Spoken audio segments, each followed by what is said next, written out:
virus HIV atau HIV. Tidak penyakit HIV/AIDS dan Kasus HIV di Indonesia terus menunjukkan tren kenaikan yang mengkhawatirkan. Jadi, di era digital seperti sekarang ini, informasi HIV itu sangat mudah banget ditemukan.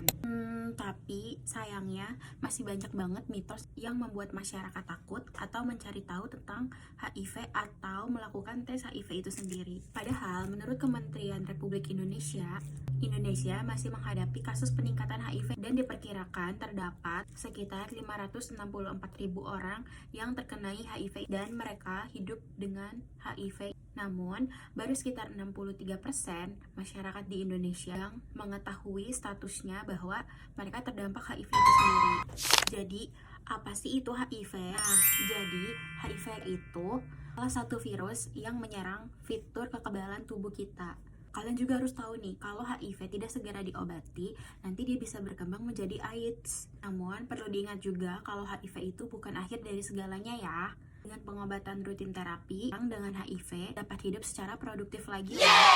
Yang perlu kalian warning itu adalah pada tahap awal, HIV seringkali tidak menimbulkan gejala, sehingga banyak orang yang tidak menyadari bahwa mereka sudah terdampak. Namun, beberapa orang dapat mengalami gejala seperti demam, sakit tenggorokan, ruam pada kulit, pembengkakan kelenjar getah bening, mudah lelah, dan penurunan berat badan. Karena sebenarnya gejala ini mirip banget sama penyakit lainnya. Maka dari itu, tes HIV adalah satu-satunya cara untuk memastikan seseorang terinfeksi atau tidak.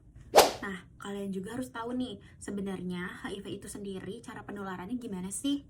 HIV dapat menular melalui, yang pertama, hubungan seksual tanpa pengaman dengan orang yang terinfeksi. Kedua, itu berbagi jarum suntik. Ketiga, itu ada transfusi darah yang tidak aman.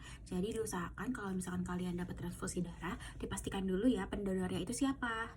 Yang terakhir ada dari ibu hamil yang terinfeksi selama masa kehamilan, persalinan, atau menyusui tidak mendapatkan pengobatan. Dan yang paling terpenting dan yang paling sering kalian salah pahami tentang HIV ini sendiri, HIV tidak menular melalui berjabat tangan, berpelukan, berbagi makanan, dan menggunakan toilet yang sama.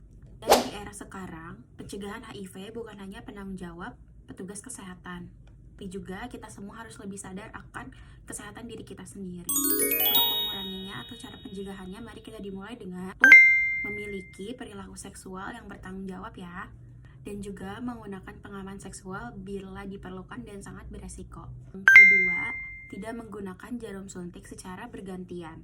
Ketiga, lakukan tes HIV secara rutin jika memiliki faktor yang beresiko. 4, mulai terapi ARV jika hasil tes positif. Dan yang kelima, jangan mudah percaya informasi yang ada di media sosial dan belum terbukti.